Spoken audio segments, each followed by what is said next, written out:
Why introduce a toxin, a bio waste into your system, no matter what the levels that could happen? So when we get to stability, no, 100% of all creatine monohydrate, except for crealkaline, is unstable.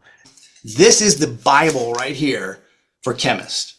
This has pretty much every known compound there is on the planet. This clearly says what we're sitting here talking about, that creatine is in an aqueous solution, forms creatinine. They even give you the formula for how to create creatinine. Here's what I tell people. Go grab some creatine monohydrate, buy you some pH strips, and see if you can get the pH of that solution with baking soda up to 12 or 14.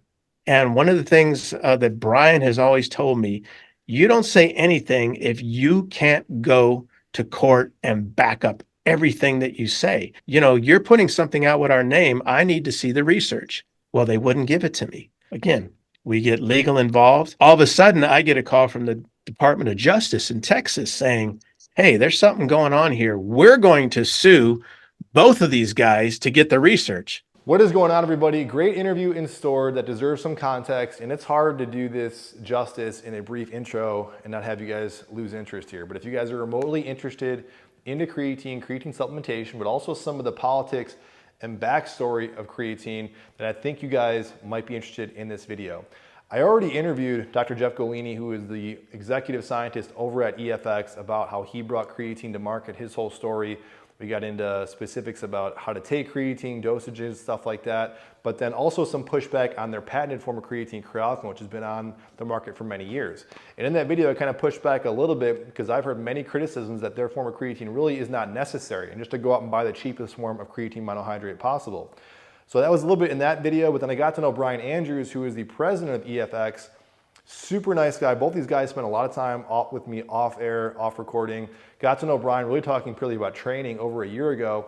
And after enough information, enough pushback, a little back and forth with me, asking about crealkaline, their history of the product, some of the stuff that I heard that was kind of going on.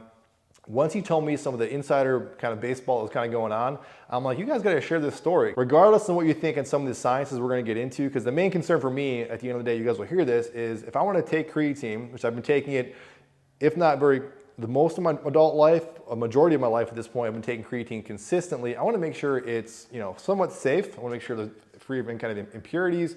And that's kind of a main concern to me, that I was kind of asking them about how much of is their concern about creatine converting into creatinine over long-term use. And that's what we kind of get into. But aside from that, I just want to plug you guys that are just great individuals, very nice people, got a great brand, great USA-made brand, only creatine produced in the USA. Great, just stable pill form, and that's why I kind of generally recommend it, regardless of what you think about the sciences, to most people. Not a paid endorsed video by any stretch of the means. They just agreed to do this just out of a whim because I was asking them to. Probably not even necessary to do this video, but I really just kind of wanted to kind of share their story to help you guys just make some good decisions, possibly, especially if this stuff is true regarding creatinine and these special bulk-filtered forms of creatine. But with that being said, though, I did reach out to Brian since I'm already plugging and using his product since my last interview with him. I said, I'll well just see if you guys got an affiliate link. He did generously give me one of their highest ones, being 25% off if you guys use my promo code at EFX Sports, which I think is cheaper than I can get it. So hopefully I can see if I can take advantage of that as well somehow. But that's it though, guys. Hopefully you guys enjoyed this video. Links and everything we found down below in the description box, the stuff we get into. Hopefully you guys enjoy this. All right, so I'm here back with Dr. Jeff Golini, who is the executive scientist at EFX, and Brian Andrews, who is the president at EFX. They are a well-established American-based brand. They are the only creatine manufacturing company. The only place you can get creatine that is American-made is from these guys, which I think is really cool. They do have a lot of other manufacturing for supplementation. Huge in the business. Awesome interview I had with Jeff earlier. If you guys didn't hear that history, I would credit him being one of, if not the person to bring creatine to market in the United States. That in itself, I think, is a crazy feat not many people know about. And Brian Andrews, especially, obviously getting this company together.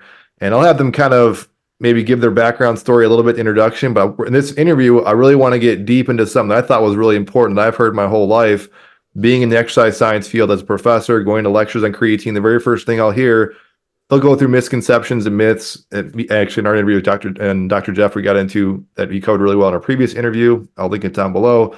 But right after that, they'll get into a section about, well, all you really need is basic, kind of cheap creatine monohydrate. That'll suffice. and stuff that they sell, which is Crealcon, their patented form of creatine, which I still purchase to this day. I'm actually running low. I got a refill on this. From our last interview, it kind of sold me on that. At the very least, outside of the science, they'll get into why you should take their creatine. I like that it's just an American-made product. It's a pill form. That and alone, I think, is what I tell people to get regardless, because of those reasons. So sorry for that long intro. I'll have you guys introduce yourselves, and then we'll get into the backstory, the nitty-gritty, the politics, I dare say, about creatine and the supplement world, sport nutrition. So, Brian, I'll start with you. Just kind of what's your history with the company and your role and everything? Yeah, you said I'm the president of EFX Sports. We were officially established in 2005, or the fall, around September. And the story behind that is I was a marketing guy. I was always fascinated with that type of thing. Always been into working out, supplements, creatine. And just by dumb luck, or actually it's a blessing, to be honest with you, I was introduced to Jeff, and he had this amazing product that I was introduced to called Crealcon. But they're a manufacturer, not a marketer. So we kind of decided somehow to join forces. We started doing ads. There was success there. And at that time, he was just licensing it out to other brands as another ingredient you could put in your pre-workout, whatever a company was making. And I approached him with the idea. I said, wait a minute, wait. This is your invention. Why don't you have your own brand in-house and sell it that way? And it's kind of like the light bulb went off. And to make it not too long, we formed this company, and it's now called EFX Sports. So we're almost on 20 years now, which is kind of crazy to think how much time has gone by and all the things that we've experienced, the good, the bad, and the ugly. But hey, that's life, right? Yeah. No, 2005 when you formed it, and that was about when just getting out of high school. But I can remember seeing Jeff's, I think this last time, Jeff's mug on these bottles since I was a kid. And I told him, I think I definitely emailed him when I was younger, and he answers every email. I can attest to that. So that's really cool. So Jeff, maybe comment again with your background and everything else. Yeah. So, I founded this company back in 1988. I'm a former high school All-American, 3 sports, football, basketball, track. Went on to play 4 years of college football. I played 1 year of college basketball. Injury kept me from my life goal of the NFL, and some local guys talked me into trying a bodybuilding show. Won it, got hooked, moved to Venice Beach, California, Gold's Gym, and got into bodybuilding and had a successful 10-year bodybuilding career. But as an athlete, one of the things that I experienced was I could never find things that really worked for me. And, having a science background and a science interest, I started to formulate stuff for me, which kind of led to the starting of the company, which was kind of interesting because back in the 80s, the protein was so bad tasting. And I thought if I could take this calcium caseinate and make a tablet out of it, it would be much easier to take than to try to mix it with all the stuff we were doing. And that's kind of how the company started. I invested $3,500, found a little manufacturer in San Diego. The gal that made my posing suits said, "Hey, you're an All-American. You should call it All-American Nutritional Supplements." So that's kind of how I started. Moved to Billings, Montana back in 92. And that's really when the manufacturing and everything took off. And we've been rolling ever since. So been doing this for a long time. Awesome. And if people there was a lot more to that backstory that we're glazing over in the first interview. We got into how you brought it to market and your whole role in creatine. That I encourage people to kind of definitely check that out for sure. So flash forward, we're going to jump right into it. The reason I want to get into it, now we talked about this I talked to Brian off air and talked to you, I think, in that interview and even after the interview a little bit too, which is the biggest pushback and maybe the side people don't necessarily hear about, because maybe they see you guys Amazon ad or ad somewhere out there for your company, see Crealp and all the benefits and the testimonials you guys have about what makes your creatine unique. What is it that makes your creatine unique compared to basic creatine monohydrate? Because it is creatine monohydrate. It's just a different, I guess, a buffer type of form. What makes it unique? And then, well, let's set that up first, because we're going to get right into what people say, the reasons, the counterpoints to that, maybe why you wouldn't want to take this. So what you got to remember is I was the one that brought creatine monohydrate to the marketplace over 30 years ago. So from day one, the first complaint that everybody had was water retention, bloating, stomach discomforts, dehydration. Women did not like to take it because it bloated their ankles, bloated their faces. Guys, they, for the most part, didn't really care. So as time went on, the industry sort of involved.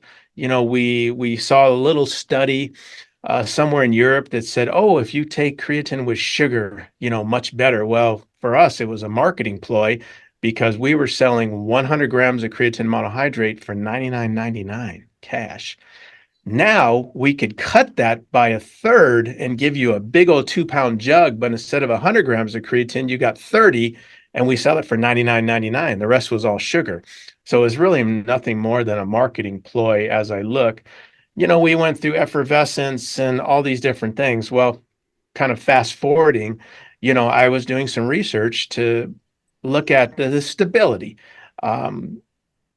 At this time, we were the only manufacturer actually synthesizing creatine monohydrate in the US. Prior was Fanstills Labs, who I had contracted to produce what I was packaging. And I found out that creatine was not stable. Nothing new ever since it was discovered how to synthesize back in the mid 1800s. That was what they reported. So I found out as soon as it hits solution, it instantaneously starts to convert to creatinine. Creatinine is a bile waste. That's what causes all those side effects. Research went on. I figured out how to stabilize that, which led to the patents, which led to Crealclin.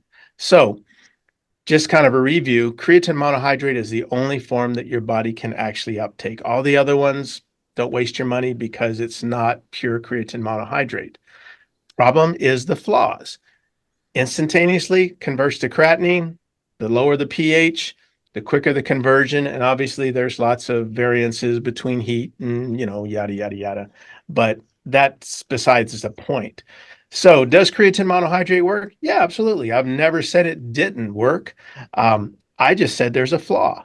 So if you like to use an iPhone 1, they still work.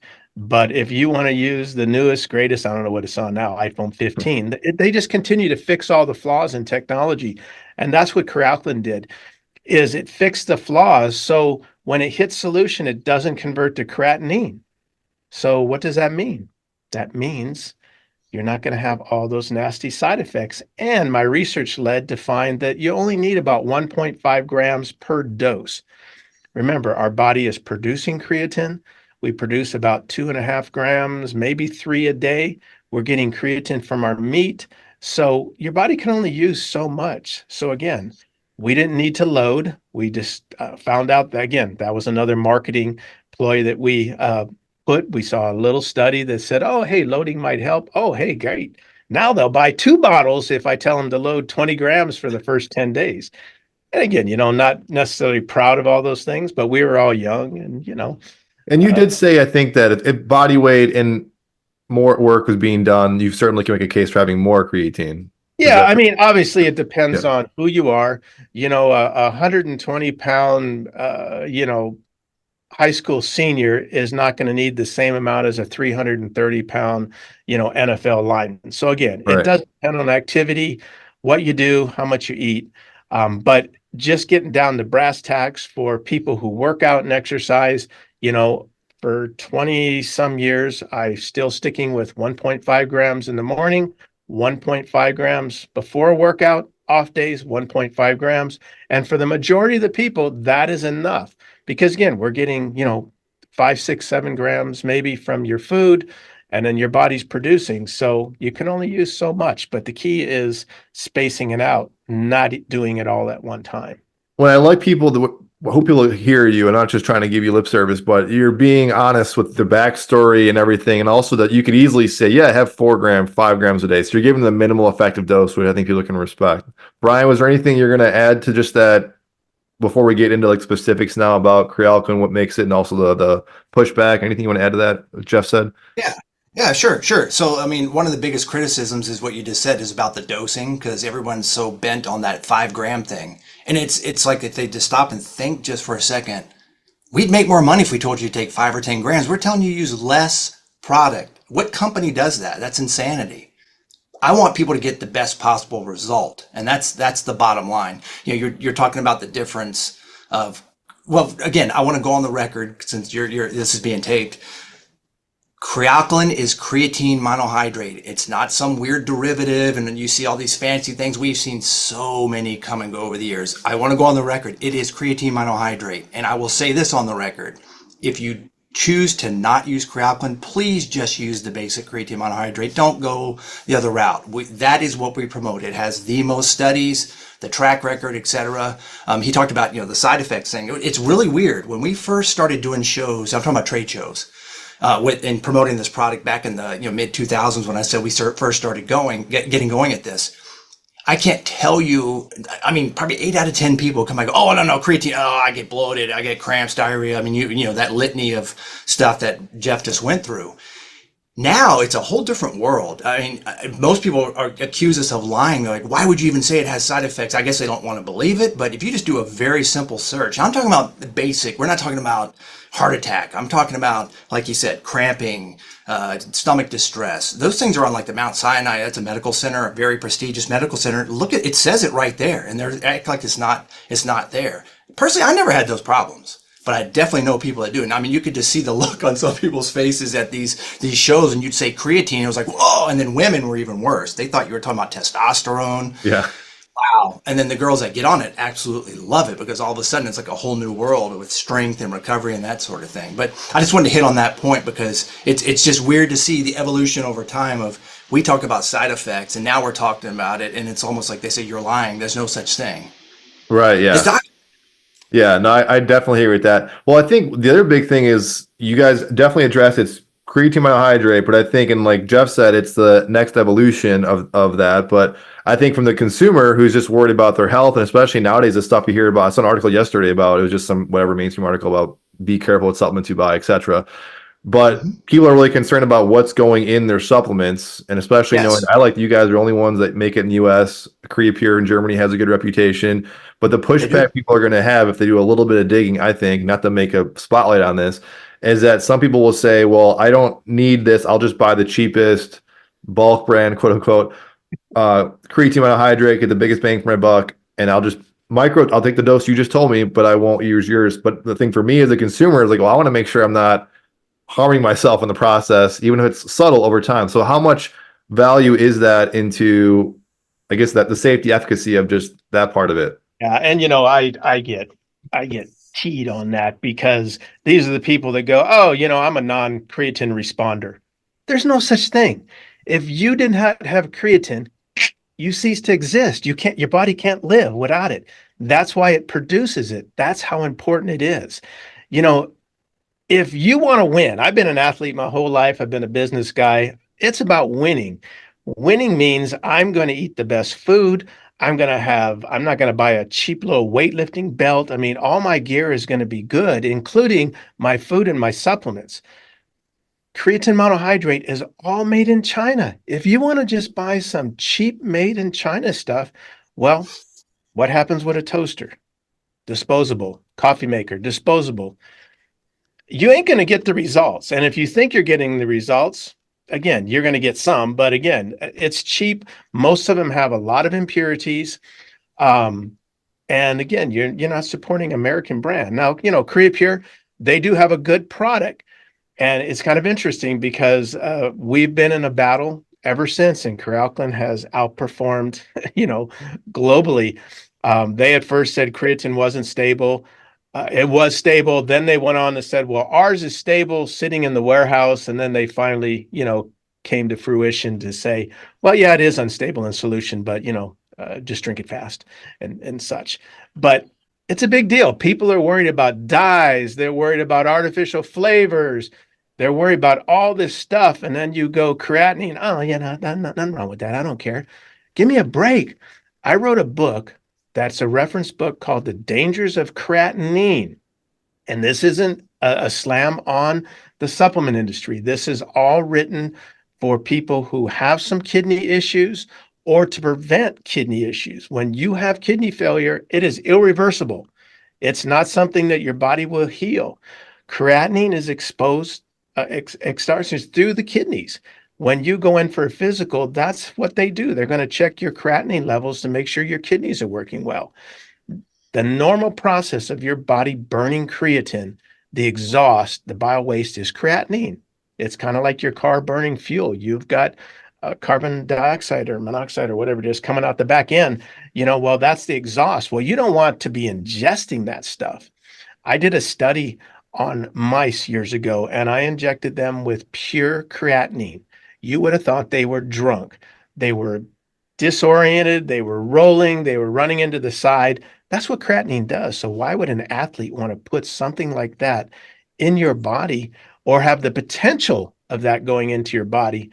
And again, like we said, those are the same people on the flip side that are, hammering everybody about, food dyes and artificial this and sweeteners. So again, a little bit of hypocrisy going on there. Yeah. Well, I got more follow-up questions to that, but Brian, you say anything to that one? Yeah, I was going to say it really is a matter of perspective. So, you can buy a car. Any car will get you from home to your job, right, or to the mall. But there's a big difference between, say, a $5,000 used rust bucket and a Lamborghini. They're both cars, so it's a perspective where, like what Jeff was saying, is we're talking about quality. We're talking the best of the best of the best. Yes, there might be argument over how much of that degradation part happens between, going in solution or your stomach or, whatever. But we work with people who are elite athletes. These are the people that they're going to win the Olympics by 1/1000th of a second. They want the absolute best possible chance, and that's what we're giving them with this type of product. Is maybe it is a minimal difference. I'm not going to say it's this huge steroid-like thing. I'm just saying, for the people that want to win and they want that edge, they're going to go to the best of the best. They're the ones wearing the $300 pair of Nikes, or you know what I'm saying? They're the ones that they've got to have that high-end equipment.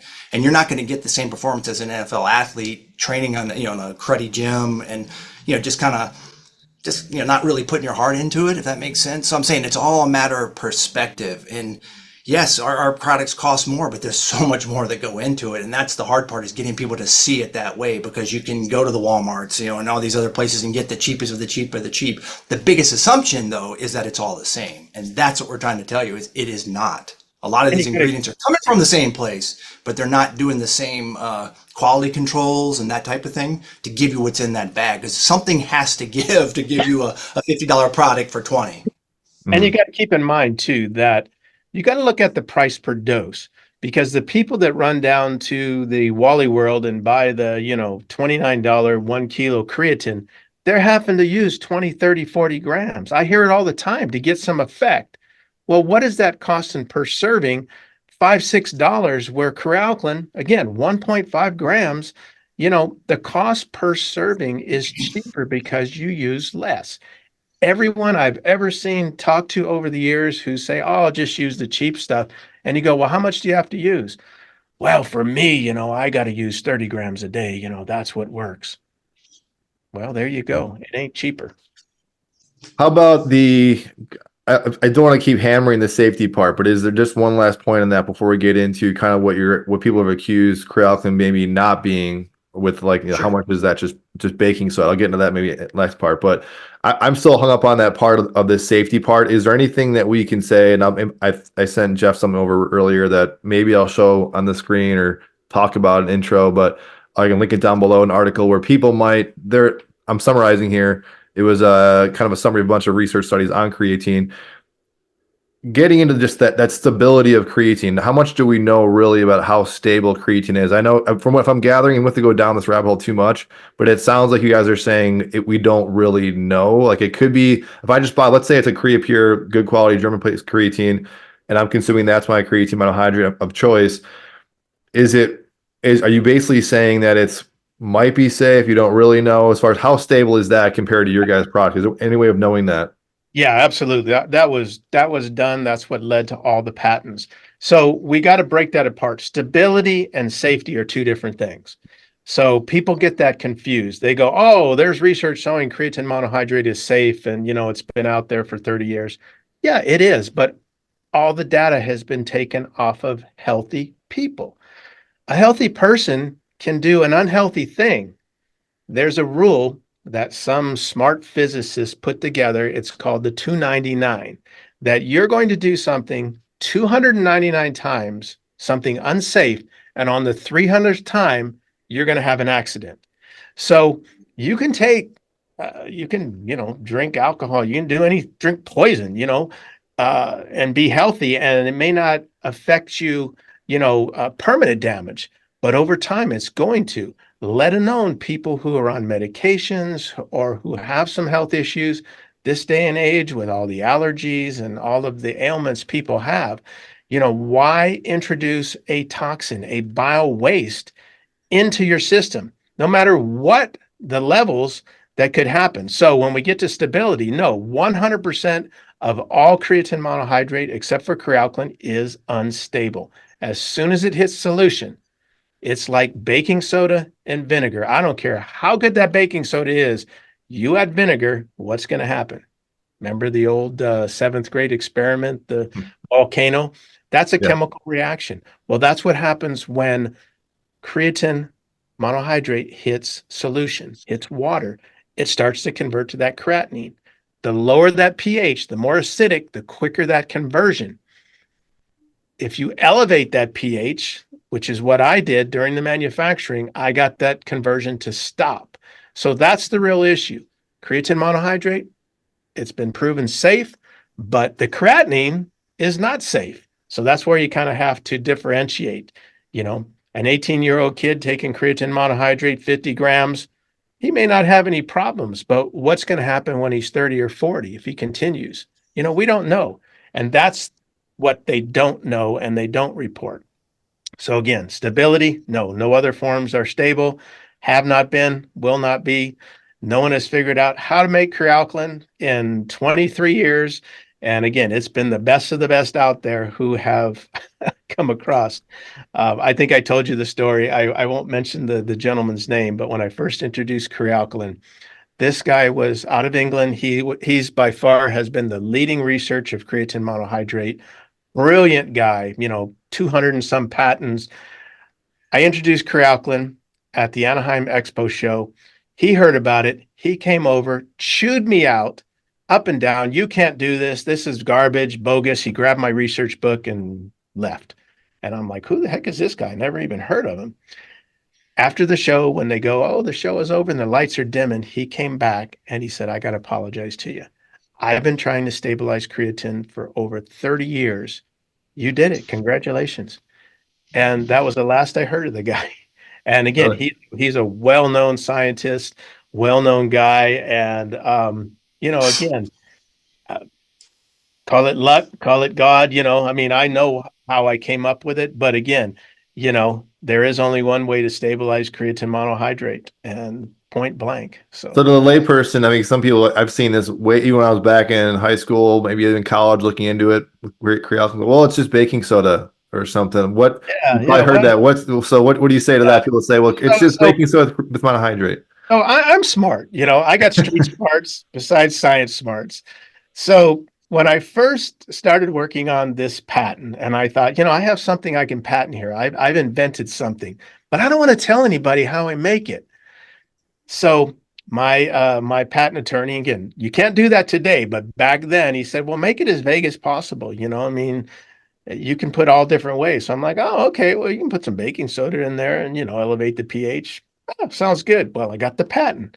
Now, if I'd have done that today, they'd have laughed me off the face of the earth, but I lucked out. But here's what I tell people. Go grab some creatine monohydrate, buy you some pH strips, and see if you can get the pH of that solution with baking soda up to 12 or 14. Guess what? Baking soda only has a pH of 9 by itself. So you're not going to get it that high. And try drinking that. I remember when I was a kid, one of the old folk remedies when you had an upset stomach is your grandma would take a teaspoon of baking soda, stick it in a glass, and it'd make you upchuck. I Yeah. mean, you can't drink it.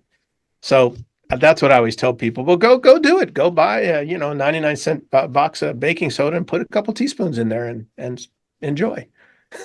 Yeah. I'm surprised no one has figured out that idea or something similar. I mean, it's You just, mean just like stability? you're trying to just to reverse engineer your guys' stuff.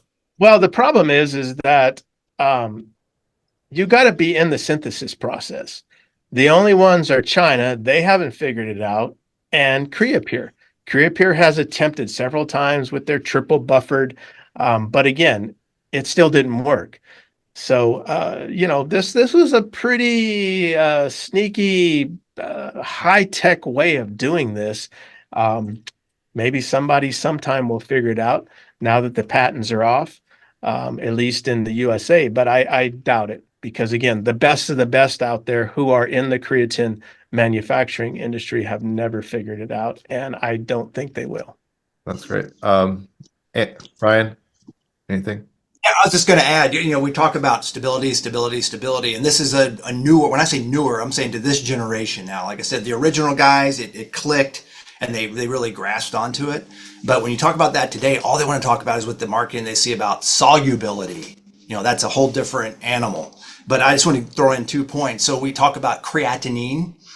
Right now, there are 37, this is statistics, go to kidney.org or any of those places. There are 37 million Americans right now today who have chronic kidney disease, some form of it.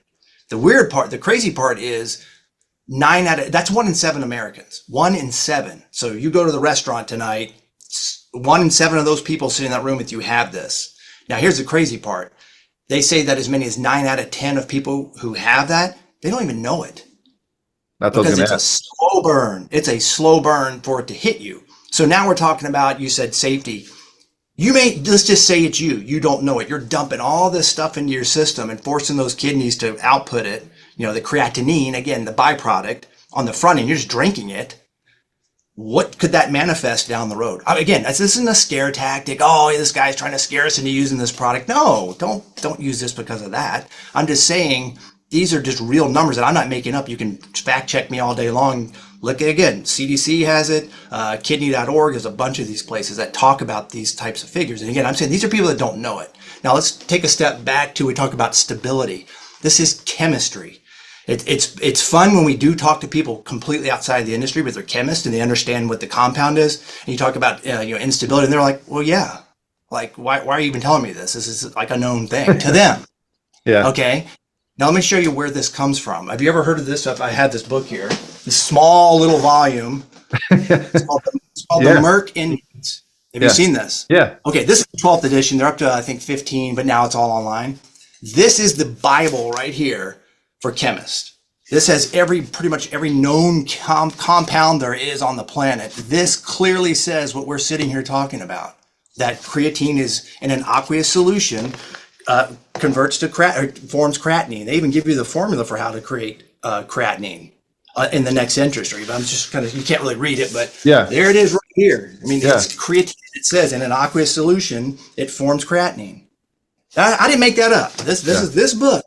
Yeah. So and debate that. I just don't get it. And the interesting thing was, that wasn't in the earlier versions. So I think that, my research kind of led for them to update that, even though, not specifically. But we've had people go, oh, that book, that's outdated, But it's like people going, the Bible, oh, yeah, that's what my parents did. But the Merck, oh, yeah, that's, but again, like Brian said, people like us who are chemists, this is how we formulate, the new age formulators have no chemistry background.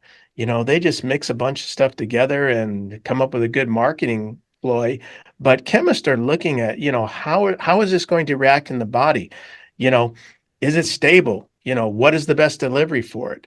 So like Brian said, that Merck index is crucial, and it backs up everything that I've been saying for the last 25 years, that in the beginning, everybody wanted to defute and argue. But, I was a young guy. I was a nobody, but I stuck with it. I had people going, just shut up. Don't bump the waters, don't get people riled up. And I'm like, no, this isn't right. Things I was telling people to do now, I understand I'm hurting people. I can't sell creatine monohydrate anymore. And this was back again in the early 2000s. And the bad thing is I did all my discoveries in the mid 1990s, and I couldn't tell anybody anything until the patent was pending. So I had this for 3 or 4 years, knowing that I'm selling something that isn't the best, but I've got a way of fixing this, and I just had to kind of wait and then introduce it. So How about you got maybe get into the behind the scenes, how much you want to share with this? You can say it's sport nutrition or supplement industry politics, but there's been people that have maybe tried to bring your company down or put out some publications that say otherwise, that your product buffered creatine doesn't work. Can you guys touch on that a little bit? yeah, I mean, it all comes back to, we got to go back to day one real quick with a history. So no creatine monohydrate. I bring it to the market. I contract Fanstill Laboratories in the USA. They were only making about 25 keys every 6 months for research. So I got them to basically up their production, put in some reactors, and I had the exclusive introduction. No Creapure, no China, no nothing. The more I learned, I decided, I'm going to do it myself. So we invested in reactors and we built a creatine plant here in Billings, and I started to synthesize myself. Then China came in. China started making it. Again, this is 3-4 years in, and then Creapure. So from day one, Creapure, they didn't really like me because, again, America is always competing with Europe. And as Crealclin started to get a foothold in the USA, it took over as the number one selling. And then we got into Europe, their backyard. They did not like it. I don't remember what year it was, but Brian and I went out to the FIBO. We had a big 2008. 2008. We had a big booth with our German distributors. Right across was the Creapure booth. Now they were promoting their triple buffered plus their Creapure. We walked in, police show up, hand us a gag order saying we cannot talk about Creapure and we can't leave the booth or we're going to be arrested. So we're like, oh, okay, well, geez. The Creapure guys were right out in the front of our booth, trying to sell their product. And here we are. We can't even step 1 foot out, police all over the place. And we killed them. People were in the booth getting samples. Nobody was at their booth. So it's been an ongoing battle between good and evil, if you want to call it, from day one. And I always laugh because we have overcome every one of them, from the bogus studies. Mark Talon, was say a fairly reputable young research scientist. Him and I can't remember the other guy's name. Rob somebody out of the UK. Anyhow, they published in this ISS saying Crealclin was basically no good. So, of course, I say, you need to give me the research. ISNN only produced a summary, but they never looked at where the research came from. Lo and behold, long story short, lawsuit. Talon lost $9.5 million, lost his credibility. He disappeared. ISSN had to pull that down because they never looked to see if that was actually true. But again, this was all connected with the Creapure and all that. So this has been an ongoing battle of, these large companies. We're not talking about, little internet people. We're talking about the big players, coming up against, little us in the Billings, Montana, not realizing that, I'm going to Do have you to. think is that a real thing? Sorry to interrupt you, but I always wonder about that. And again, I'm just going off your word. I have no beef with ISSN. I go to their, I'm I actually a don't member. either. I'm a member there, but I assume that there is some conflict of interest going on. So do you feel like that And was this kind of was going? this was back, this is when they were getting started. They Yeah. were just trying to make a name for themselves. And again, I don't have anything against those guys. I've made a lot of mistakes in life. They've made a lot of mistakes, and hopefully they've learned. I've done a lot of research. I've got a lot of published research. And one of the things that Brian has always told me, you don't say anything if you can't go to court and back up everything that you say. So that's everything that we've always done is, we don't say anything that we can't back up with scientific data. Um, but again, moving on, you were going to move into that other study, which kind of continues on where, Allschems funds a study on creatine and aminos. And it was a big study, again, funded by them. And they pull out one little thing and kind of take it out of context and put in the ISN, again, about Crealclin. Doesn't work, no better than creatine. So of course, I say, what was that? The University of Texas that did that study, Yes. Brian? Texas. Yeah. So Yep. we go to the university and said, hey, you're putting something out with our name. I need to see the research. Well, they wouldn't give it to me. So again, we get legal involved. All of a sudden, I get a call from the Department of Justice in Texas saying, hey, there's something going on here. We're going to sue both of these guys to get the research because we're seeing something's, not right here. So they got sued by us. They got sued by the DOJ. And, we finally got the research and saw that it was just one big study. And, you can pull things out of context. But again, if I do a study and I tell you that, their product is no good, but I don't really give you all the data, then that's just my opinion. But if I can give you a substantiation, like all the studies we did, creatine monohydrate versus crealkaline, they're all out there. Who did the studies, how it was set up, how it was performed. There isn't my opinion. I didn't personally do the studies. I was just a study coordinator. I paid, other professional places that, this is what they do to do the study. And then I published the results, you know. So again, it's been a long battle. Today's battle is now, all of the social media experts, that, as you know, 9.5 out of 10 of them don't know what they're talking about, no matter what it is. They just have a bigger platform than they did years ago. So to me, that's nothing more than the barking dog syndrome. You're driving down the road, come across the house, that little dog is out there. You keep going, you look in the rear mirror, he's still barking as you drive by, So. Love to hear your take on that, Brian. Everything we got into there. Yeah, I was just gonna fill in the quick little backstory. So when he talked about this Dr. Talon, this goes back a ways. So we were actually at a trade show, and ironically, that guy studied under the original guy he talked about before that brought the book to him saying, "Hey, I want to apologize." This was one of his proteges. Wow. So this guy, I'm at the booth. We're just handing samples. This guy walks up to me and just starts yelling. Goes, "Where is Jeff Golini? I must speak to Jeff Golini." I'm like, whoa, what's going on? He goes, "You guys talk about creatinine. Creatinine is good for you. I'm a doctor. I'm doing the research. I'm coming out with products that are going to have it in there directly and blah, blah, blah, blah." So I'm like, whoa, bro, hold up, So finally, Jeff had some free time. They sat down for, 30 or 40 minutes. And later I came over and he left. I'm like, what was that all about? He goes, "I have no idea, but wow. I mean, it was like this, just this out of left field."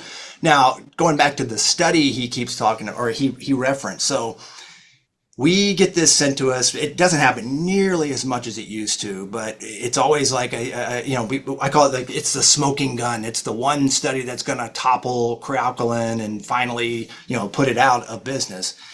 It's here. In fact, I'll give you the names. You can just do a quick search on it. Let's see. It's a buffered form of creatine does not promote greater changes in muscle creatine content, body composition, or training adaptations in creatine monohydrate. So that's the title. You can search it. I'll put that in the screen and show notes too. Yeah, sure. We have no fear of this. Yeah. So the irony in all of it is, and again, companies fund studies all the time. So the company behind this is the company that owns Creapure. And again, they're a great company. They do make a very, very good product. What you need to know is that in 2008, which is what Jeff was referencing, they had this triple buffered, whatever product that they were trying to knock us off in Germany with. In 2012, they came out with a double buffered or some new named kind of weird thing at the same time the study came out. So here they are saying buffered creatine sucks, essentially. Oh, by the way, buy our version of it.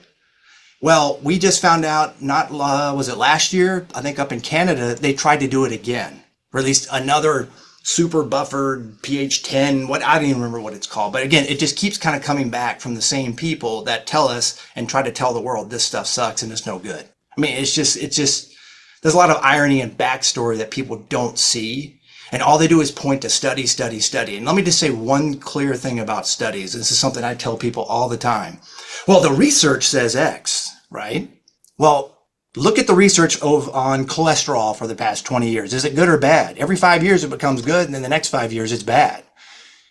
Forget studies. Forget our studies. Forget any claim I'm sitting here on the internet, on your channel, talking about this product. Try it yourself. I have zero fear in telling people, buy all these other brands. Go use another brand. I'm telling you, as the president of EFX Sports, buy another company's creatine product. Test it against this.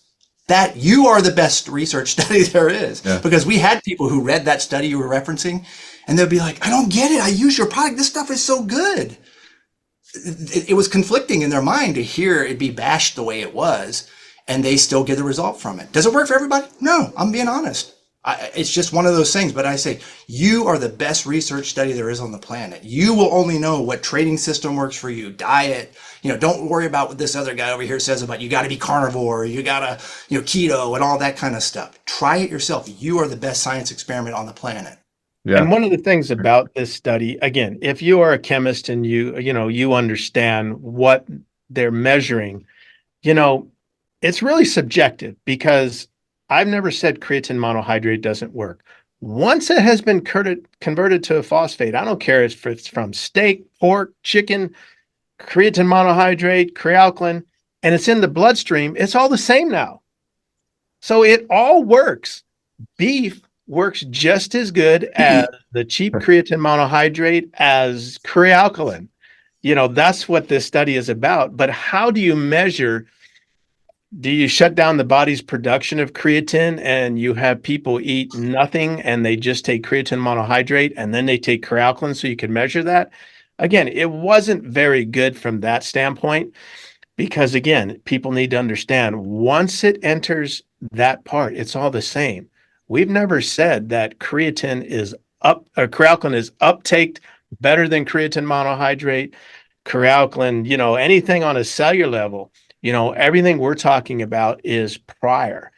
So does it come down to, if you take 20 grams of creatine monohydrate and you get effect, again, obviously some is going to get in there. Creatine HCl, which is only 30% creatine monohydrate because they, salted the rest, still going to work. You're still going to get some creatine into the bloodstream eventually. But again, that's not what we're talking about. And that's not what's going on. My thing from day one was, don't take my word for it. For 22 years, I have given away free samples. And right now, I won't even let you buy it unless you get a free sample. I'm giving a whole 30 cap bottle. This is how I started in the beginning. As Brian said, we go to these shows and give people 5 caps. They would come back and go, what's in this stuff? This isn't creatine. I mean, that's how we launched in Europe. We went out there and I gave samples, and I mean, it was a frenzy the first year at the FIBO. I mean, people were going crazy. They were wanting to buy samples. We had to limit it to 1 bottle. I mean, it just upheavaled everybody. And, here we go all these years, it still continues to grow because it works. You still don't have to load. You're still not going to have bloating, cramping, diarrhea, headaches. You don't have to, drink 20 gallons of water, and minimal dose. And you don't have to cycle. You can stay on it all the time because you burn it up about every 3 hours. So. No, that's great. I think too, just the buffered idea too, that hearing this interview is good, because I know even if you're reading a textbook or somewhere, it could be an article, and you get into creatine, then the logical question, well, what type of creatine should I take? You'll see eventually the litany of stuff where it's good creatine monohydrate, it's fine, but they might have somewhere in there of saying, well, avoid these specialized forms, not necessary, and they might throw the word buffered creatine, blah blah blah. And if no one's they might just see your product buffer. I read that somewhere. It's different than creatine monohydrate. So I think it's good to get that backstory and context on what you're actually talking about with your product that makes it different, other than just baking soda or some just loose buffering system. And again, you don't get patents, for throwing baking soda with creatine. That may have been how it was written, very, very vague. My new patents that issued the last 3 years ago, my joint patent took me 20 years to get, because I had to continually to refine it, because over in Bulgaria, somebody did this that sort of, was along the same line, not from a product standpoint, but a result. So now, new patents are very difficult to get. But back then, it was a little loosey-goosey. We didn't have the internet where, these researchers could research. As a matter of fact, a friend of mine here in Billings, that's what he does for the patent office, is he researches. And we were just talking about how much data they have today versus 20, 25 years ago, 30 years ago. They had to go out there and, ask people, is there any studies on this? Or not, you just punch it in Google and, so it's much more difficult. But again, there's a reason why it works, you know, Yeah. and it continues to work, Yeah. I mean, it ain't going nowhere. But like Brian started out, saying that, for professional athletes who want the best, I tell people when I played football, I didn't want some cheap helmet. I wanted the best helmet. I wanted good shoulder pads. I wanted good protective equipment. You know, when I power lifted, I didn't go buy a cheap little belt. I had a big old 13 millimeter Inzer belt. I mean, you had the best suits. When I bodybuilding, I wasn't buying cheap food. Good gosh. Look at Jay Cutler and Ronnie Coleman. Me watch some of their stuff on the quality of what they did and the amount of training. You know, Professional athletes, serious athletes, they need the best. You can always buy cheap anything, cheap shoes, cheap, belts, cheap supplements. Would you go buy a steak from the dollar store? I mean, people do, but Yeah. not a professional athlete. So again, all of the EFX sports that I formulated are all for professional athletes. They're all things that I initially developed for myself and then later decided to market. But they're all geared toward performance and they work. Nothing is based on marketing or fluff or, trying to get you to emotionally purchase something. No, everything you can try it first. Yeah. So Awesome. Brian, anything there? Last kind of final thoughts? We got into some stuff there at the tail end. Anybody want to comment on? Yeah. I just want to make just a couple of points before we shut down here. Is one thing when it comes to supplementation in general, and as a general rule, is when people say, well, I tried X and it didn't work. The problem is we can't control that person's diet and how they train, how they recover. I've literally told people at trade shows not to buy our stuff because I would just start to casually say, hey, well, tell me about your training and all that. And I'm like, whoa, yeah, you might want to try something else. And they're like, wait, what? And I'm like, yeah. The last thing I need is for you to buy all this stuff and then go out and tell all your buddies it doesn't work. When you can't train the right way, you're not going to put the intensity that it takes, the rest and recovery to really get the most benefit out of. These are tools. These aren't magic tricks. These aren't drugs. But when you add it to what you're already doing, you're doing it the right way, you're going to see a difference. The other point I wanted to make is it's funny because people will say, well, you guys are just bashing this form of creatine or this or that or the other thing. Keep this in mind. We have a 150,000 square foot facility. We are not just a marketing supplement company. We are a manufacturer. We have access to every ingredient on the planet that almost every other manufacturer does. And some maybe they even don't. Wouldn't it make the most sense if we were scammers and just trying to make the fat stacks that we would sell every form under the sun? We'd have Instatize, Cralkalin HCl, CEE, and think of all these other forms. We should sell all of it. We would make 100-fold the amount of sales if we offered every and anything under the sun. But we can't sleep at night with that. We're Jeff and I aren't young bucks anymore. We're getting towards the tail end of the runway there in our careers, and it's like we want to give back. I want to give people the best of the best. If there is something actually better, we're going to try and make it and offer it. I mean, it's a goodwill feeling to be able to give back and help somebody who's just starting out, like show them the path of here's how you get there faster. Don't make the mistakes we did. So again, I just want to make it clear, like we're not just trying to just scam people and overcharge for something when we could easily sell 1,000 different alternatives. I mean, just logically think about that. Doesn't that make sense as a business? Yeah. No, it's great. I think people, if they watch this, I think that should definitely click in the integrity you guys are putting forth. I mean, we're pretty straightforward, straight shooters with everything. I can attest to the fact, even off recording, you guys have said nothing, nothing different to say otherwise. So any other last minute thoughts or opinions about anything before we kind of close it up? I just want to say, hey, I appreciate your channel and what you're doing here. I've really enjoyed it. That's how I got to know you, was just seeing it. Then out of the blue, I get this email like, hey, Dr. Jeff, could I interview him one day? I'm like, hey, I know who this guy is. This is pretty cool. So, and we have, similar backgrounds with training with bands and that type of stuff and home gyms. So I just appreciate what you're doing. No, that's awesome. I appreciate your guys' time. I'm sure everybody else appreciates this time. I hope everyone watches this whole thing too. Dr. Jeff, anything else? No, just, again, thanks for the time. Keep up the good work. You're doing a good job putting out the truth. Like I've always said in my shows, busting myth and bringing the truth. In today's world, as you know, in advertising and media, there's not much truth out there. There's a whole lot of opinion, but everything that we try to talk about is truth. If you have a subject and you say, "What's your opinion on it?" I always like to make sure it's my opinion, but usually I don't give you my opinion because that doesn't mean a hill of beans. But when it comes to fact, the fact is the fact.